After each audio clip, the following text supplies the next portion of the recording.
Here's another great way to progress the core strength for your neck to help with the recovery in your functional activities and sport. Begin by rolling out on your stomach onto a big ball with your hands and feet touching the floor only. Avoid tilting your chin out or extending your neck backwards. Press the tip of your tongue up against the roof of your mouth and raise both arms straight up and shoulder width apart with your thumbs pointing towards each other. Then, slowly abduct the arms out for 5 seconds and then slowly bring them back again to the start position, again taking 5 seconds to complete the movement for your first repetition.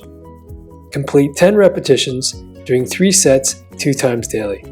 This exercise progressively strengthens the deep neck stabilizing muscles of your neck in correspondence with your upper and lower quadrant core strength. If you're unsure about the exercise or have any uncertainty about where you're at with the recovery of your neck, consult your local physiotherapist before continuing.